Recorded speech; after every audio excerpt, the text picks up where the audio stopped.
Deputeti dashnor Sula ka bërë fajtore opozitën për humbje në zgjedhjet e 11 majit. Sula tha se lista e mbyllur e PD-s ndikoi negativisht në zgjedhje. Sot Partia Demokratike është në përfaqësimin më dobët në historinë e saj. Vetëm 50 deputetë në parlament, të cilët janë të lumtur që do jenë rrogtar në 4 vitet e ardhshme.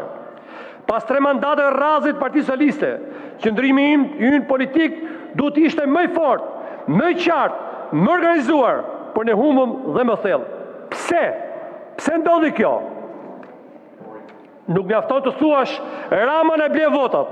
Nuk mjafton të thuash na manipuluan votat, sepse kemi humbur mbi 205.000 vota krahasuar me vitin 2021. Dhe këtë nuk na bëri Edi Rama. Këtë e bëm ne vetë me dorën tonë. Le të na mësojmë për një moment që Rama ka bler 10 deputet, 12 deputet. Edhe po të kishim ato deputet në kuvend, ne nuk do të shpallshim përsëri fitues, sepse problemi nuk është vetëm numri, është besimi i qytetarëve. Dhe ky besim është dëmtuar shumë rënd. Cili është faji ynë? Faji ynë është që kemi folur më shumë për njëri tjetrin dhe më pak për qytetarët. Faji ynë është që kemi ndarë Partinë Demokratike në grupe, në individ, në emra, por jo në vlera. Faji ynë është që nuk ndërtuam një alternativë qeverise që të binte dhe më skeptikët. Ai bëri thirrje Sali Berishës që të largohet nga detyra e kryedemokratit. Ja kam bërë qartë doktor Berishës edhe në mbledhje grup parlamentar. Dhe do i bëje thirrje këtu nga foltorja e Kuvendit të Shqipërisë. Dhe jo Kuvendit popullor rëndom që thot në herë. Nëse të dhimbësit ende kjo krijesë që ndërtove vetë, i jepi drejtim, tërhiqu dhe lërë garën e lirëve të barabartë. Ki besim të demokratët. Jo si që bërë në vitin 2013, kur ja dhe aty Benjaminit tënd dhe shkatërrove karrierën politike së Kololdashit.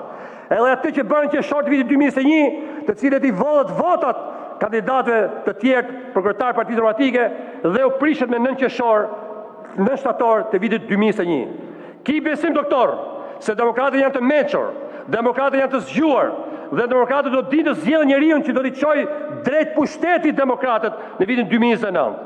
Ti ke dhënë gjithçka sa partie, por këtë herë është e vërtet momenti që të shijosh me familjen, nipër e mbesa këtë energji që të ka dhënë Zoti dhe hapi rrugë shpëtimit Partisë Demokratike.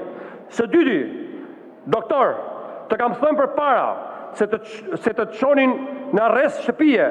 Mos dëgjoj ato që ke pranë dhe bindju urdhit të gjykatës se do të marrin në qafë. Unë nuk do doja për kohë më dha të drejtë. Sot po të përsëri thirrjen. Mos dëgjoj ato që ke aty pranë dhe të frynë vesh se do të marrin sërish në qafë, doktor Berisha. Sula tha se e kishte paralajmëruar fitoren e Ramës dhe të socialistëve.